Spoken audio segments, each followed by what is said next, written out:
नमस्कार, आप सभी का बहुत बहुत स्वागत है। मैं दिव्या कश्यप और आज हमारे साथ हैं एपेक्स यूनिवर्सिटी के नॉर्थ कैंपस के डायरेक्टर डॉक्टर अशोक कुमार गुप्ता जी। आप एग्रोनॉमी के क्षेत्र में लगभग 40 सालों का अनुभव रखते हैं। सर, आपका बहुत बहुत स्वागत है। सर, जैसा कि हम जानते हैं कि भारत एक कृषि प्रधान देश है, लेकिन फिर भी भारत के बहुत कम युवा कृषि को अपने करियर ऑप्शन के रूप में चुनते हैं। इसकी क्या वजह है? आपका सवाल बिल्कुल महत्वपूर्ण और सच है कि एक किसान का बेटा भारत में किसानी नहीं करना चाहता है। इसका कारण है कि हमारी जो परंपरागत कृषि पद्धति रही वो किसानों को समृद्धशाली नहीं बना पाई और ज़्यादातर वो मौसम के ऊपर आधारित रही।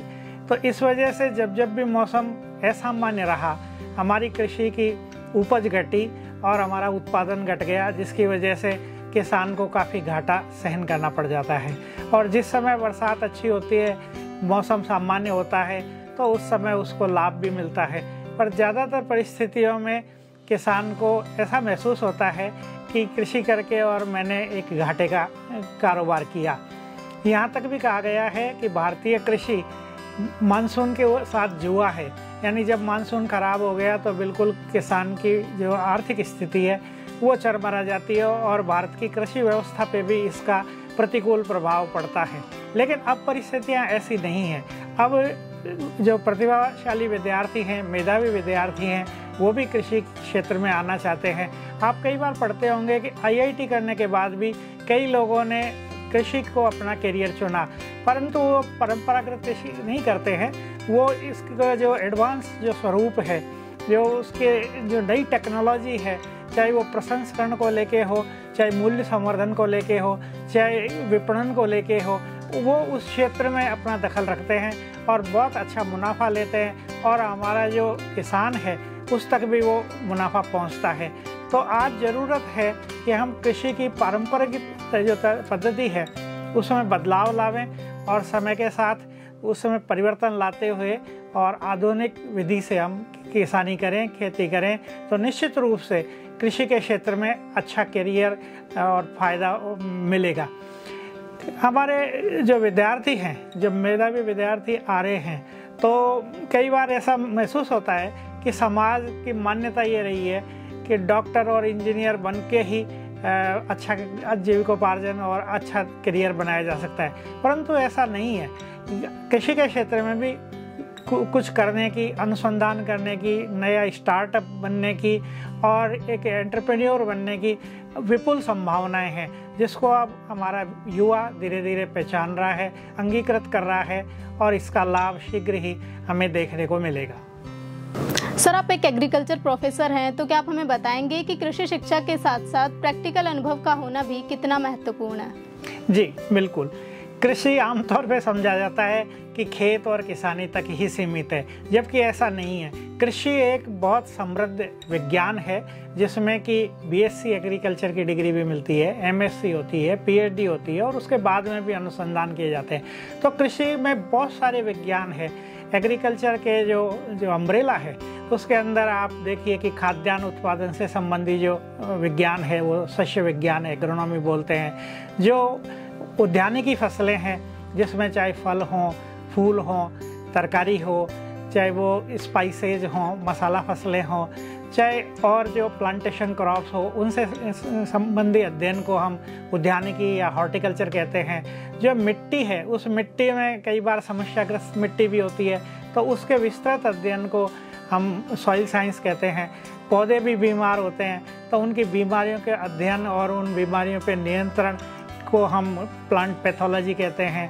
कीड़े जो फसलों को अक्सर उन पे आक्रमण करते हैं, उनके अध्ययन और उनको नियंत्रण के संबंधी विज्ञान को एंटोमोलॉजी कहते हैं।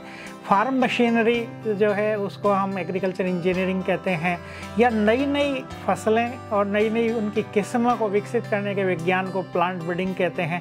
तो ऐसे आप देखते हैं कि कृषि के अंदर बहुत सारे विज्ञान हैं और हर विज्ञान की अपनी एक अहमियत है, उसका महत्व है और वो वैज्ञानिक निरंतर अपने शोध के जरिए किसानों के फायदे के लिए, हमारे देश की समृद्धि के लिए कुछ न कुछ करते रहते हैं। और आप देखिए कि आज़ादी से पहले या आज़ादी के बाद भी हमारे देश में कुपोषण की समस्या थी, खाद्यान्न पर्याप्त उत्पादन नहीं होता था, हम विदेशों से खाद्यान्न आयात करते थे।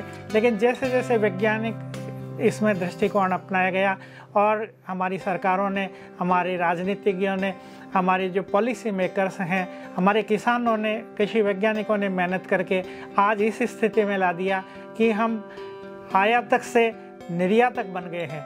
तो चाहे वो खाद्यान्न का मामला हो, चाहे वो जो ड्राई फ्रूट्स हों, चाहे चाय कॉफ़ी हो, चाहे और बहुत सारी जीन्स हैं जिनको हम निर्यात करते हैं। तो बहुत विपुल संभावनाएं हमारी कृषि के क्षेत्र में। इसके साथ ही सप्लाई चेन मैनेजमेंट है, वैल्यू चेन है, तरह तरह की जो जहाँ भी हमें कमियाँ दिख रही है उसमें बहुत कुछ करने की गुंजाइश है। सर, आपने जर्मनी में रिसर्च किया है, तो आपके अनुसार जर्मनी की कृषि अनुसंधान और भारत की कृषि अनुसंधान में क्या अंतर है? देखिए, जर्मनी एक हाईली इंडस्ट्रियलाइज और डेवलप्ड कंट्रीज देशों के अंदर शुमार है। हाँ, और वहाँ की जनसंख्या कम है और वहाँ की जो भी चीज़ें हो रही है कृषि के क्षेत्र में हो, चाहे वो तकनीकी के क्षेत्र में हो, मशीनरी के क्षेत्र में हो, तो वो उनका एक मेंटल सेटअप उसी तरह का रहा है।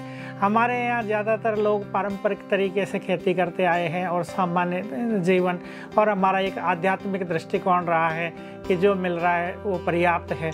उन लोगों का सोच थोड़ा सा ये है कि हमें कुछ नया करके दिखाना है। धीरे धीरे वो सोच हमारे यहाँ के युवाओं में भी आ रही है और कृषि के क्षेत्र में भी नवाचार बहुत सारे हो रहे हैं, जिसको अपन एग्री स्टार्टअप्स कहते हैं, एग्रीप्रेन्योरशिप कहते हैं, एग्री बिजनेस मैनेजमेंट कहते हैं। ये ऐसे क्षेत्र हैं जो अब कृषि में बिल्कुल हर दिन या हर वर्ष कोई न कोई नवीनता ला रहे हैं। तो वहाँ की कृषि में और अंतर ये है कि वहाँ जोत का आकार है वो बड़ा बड़ा है और खेती पे बहुत कम लोग निर्भर हैं। हमारे यहाँ उल्टा है, जोत का आकार सीमित है और कृषि के ऊपर बहुत ज़्यादा, हमारे आधे से ज़्यादा जनसंख्या प्रत्यक्ष या परोक्ष रूप में कृषि पर निर्भर करती है। तो अगर कृषि उत्पादन अच्छा होता है तो उनका जीविकोपार्जन, उनकी समृद्धि अच्छी रहती है, और अगर कृषि उत्पादन में कमी आ जाती है तो उस वर्ष तो उनके मतलब जो अर्थव्यवस्था है, जो उनकी जो बजट है वो गड़बड़ जाता है। सर, अब जयपुर में कृषि विभाग के अध्यक्ष रहते हुए आपने IFS मॉडल तैयार किया है, तो आपके अनुसार इस मॉडल में ऐसा क्या खास है जो कृषि क्षेत्र को सबसे ज़्यादा प्रभावित करता हो? इंटीग्रेटेड फार्मिंग सिस्टम मॉडल की बात कर रहे हैं, जो एकीकृत कृषि प्रणाली है।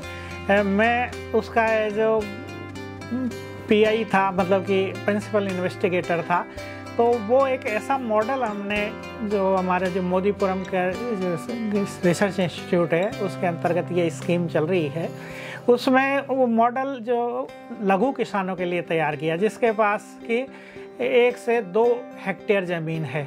तो वो हमने उसमें खासकर ये पाया कि किसान केवल फसलोत्पादन पर निर्भर रहता है तो उसकी आमद बहुत कम रहती है। उसके फैमिली को एम्प्लॉयमेंट भी साल में 6-7 महीने ही मिल पाता है, बाकी दिन वो डिस्गाइज्ड अनएम्प्लॉयमेंट यानी कि छुपी हुई बेरोजगारी की समस्या से जूझता रहता है।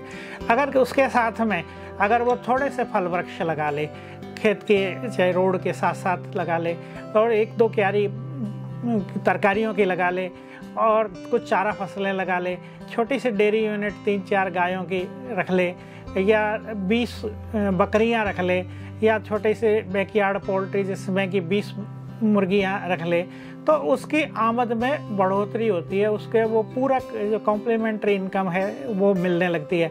और सबसे बड़ी बात यह है कि एक जो उद्यम है, मान लो हमारा फसलोत्पादन है, तो उससे जो भूसा निकला वो डेयरी एनिमल्स केटल के लिए वो आदान बन गया, वो उनके लिए वो जो बाई प्रोडक्ट ऐसा उत्पाद है वो उनको चारा के रूप में मिल गया। वो जो डेयरी यूनिट से या पोल्ट्री यूनिट से या हमारी जो बकरी की यूनिट है उससे जो खाद मिला वो खेतों में गया, खेतों में जीवांश की मात्रा बढ़ी, ऑर्गेनिक कार्बन कंटेंट बढ़ा।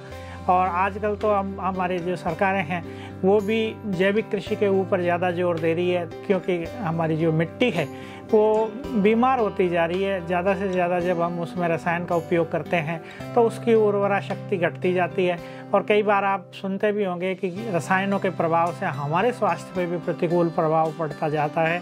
तो इस वजह से वो एक जो उद्यम है उसका जो सह उत्पाद है, बाई प्रोडक्ट है, वो दूसरे के लिए रॉ प्रोडक्ट या उसका इनपुट बन जाता है। और जो खेत के अंदर फार्म फैमिली रहती है, उस फार्म फैमिली से जो किचन का वेस्ट है वो मुर्गियों के लिए एक दाना बन जाता है। और तरकारी का उपभोग करने से किसानों की जो न्यूट्रिशनल प्रॉब्लम है, जो प्रोटीन माल न्यूट्रिशन है, उसकी समस्या का समाधान होता है और कुछ एडिशनल इनकम मिलती है। और सबसे महत्वपूर्ण बात यह है कि जब मौसम प्रतिकूल हो जाता है तो वो बिल्कुल ऐसा नहीं कि किसान की स्थिति चौपट हो गई, उसको दूसरे उद्यम से कुछ ना कुछ इनकम मिलती है, तो वो इनकम से उसकी जोखिम कम होती है। तो ये सारे फ़ायदे हमारे जो इंटीग्रेटेड फार्मिंग सिस्टम मॉडल है उसके हैं। बरसात का पानी भी खेत के एक कोने में जो निचला हिस्सा है खेत के, उसमें इकट्ठा किया जा सकता है और पोस्ट रेनी सीजन यानी रबी सीजन के अंदर या मवेशियों को पानी पिलाने के लिए उस पानी का उपभोग किया जा सकता है। सर, हमारे दर्शक आपसे जानना चाहेंगे कि कृषि शिक्षा के क्षेत्र में और शोध के क्षेत्र में क्या करियर स्कोप है? देखिए, बहुत महत्वपूर्ण बात है। अभी जैसे जेट की परीक्षा हुई है, जिसको अपन ज्वाइंट एंट्रेंस टेस्ट कहते हैं, वो जेट की परीक्षा के बाद में परिणाम आ गया है और अभी कृषि महाविद्यालयों के लिए, कृषि विश्वविद्यालयों में जो महाविद्यालय हैं उनके लिए प्रवेश परीक्षा जारी है। तो जो विद्यार्थी ऐसा विचार बनाते हैं कि मैं इस बार मेडिकल में नहीं जा सका या मैं इस बार इंजीनियरिंग में नहीं जा सका, तो वो जेट की परीक्षा कर दी हुई है तो वो कृषि को अपना करियर चुन सकते हैं। या कुछ ऐसे विद्यार्थी हैं जो ये सोच रहे हैं कि मुझे जो इच्छित जो महाविद्यालय था वहाँ पे प्रवेश नहीं मिल सका, तो मैं क्या करूँ, क्या मैं रिपीट करूँ? तो ऐसी ज़रूरत नहीं है कि उससे रिपीट करने से आपका जीवन का 1 साल कम हो जाता है। उसमें जो आपका जो करियर का है वो 1 साल कम करने के बजाय आप कृषि महाविद्यालय में, जहाँ आपको अच्छा लगता है, जहाँ पे आपको लगता है कि ये विश्वविद्यालय, ये महाविद्यालय, यहाँ पे अच्छा इंफ्रास्ट्रक्चर है, अच्छी फैकल्टी है, अच्छा आवागमन का साधन है, आपके घर के आसपास है, तो वहाँ पे प्रवेश ले सकते हैं। और प्रवेश लेके और मन लगाकर पढ़ाई करें तो कृषि में बहुत सारी संभावनाएं हैं। आप हायर एजुकेशन के लिए जा सकते हैं या आप प्रैक्टिकल अनुभव लेके सभी चीज़ों का जो स्किल डेवलप कर सकते हैं और उस स्किल से आप अपना करियर परीक्षा या पढ़ाई के बाद में वो चुन सकते हैं। आप स्वरोजगार की तरफ भी जा सकते हैं। आप निजी क्षेत्र में बहुत सारी जगहें हैं, संभावनाएं रोजगार की, वहाँ जा सकते हैं। सरकारी क्षेत्र में कृषि विभाग है, कृषि विश्वविद्यालय है, भारतीय कृषि अनुसंधान परिषद है, यहाँ पे भी रोजगार मिलता है एग्रीकल्चर ग्रेजुएट्स को भी, पोस्ट ग्रेजुएट्स को भी और पीएचडी होल्डर्स को भी। तो रोज़गार की भी असीम संभावनाएं हैं और स्वरोजगार की भी संभावनाएं हैं। इसके साथ साथ आप प्राइवेट सेक्टर के अंदर भी जा सकते हैं। इतनी महत्वपूर्ण जानकारी देने के लिए आपका बहुत बहुत धन्यवाद सर। अंत में आप एपेक्स यूनिवर्सिटी के छात्र छात्राओं को क्या संदेश देना चाहेंगे? एपेक्स यूनिवर्सिटी के नवप्रविष्ट और पुराने सभी विद्यार्थियों को बधाई और शुभकामना। एपेक्स यूनिवर्सिटी एक नवोदित विश्वविद्यालय होते हुए भी इसके पास अपने अच्छे इंफ्रास्ट्रक्चर, टैलेंटेड फैकल्टी और लैब्स, प्रैक्टिकल फील्ड्स वगैरह सब उपलब्ध हैं। तो मैं विद्यार्थियों को संदेश देना चाहता हूं कि इन सब सुविधाओं का उपयोग करें, यहाँ ज़्यादा से ज़्यादा अपनी स्किल को डेवलप करें, इंटरेक्ट करें, फैकल्टी के साथ में एक मित्रवत व्यवहार बना के और ज़्यादा से ज़्यादा अपने कैरियर से संबंधित बात पूछें और उनके बताई हुई जानकारी पे चलें, अनुसरण करें, तो निश्चित रूप से आपका कैरियर बहुत ही उज्जवल होगा। और ऐसी मेरी शुभकामनाएं।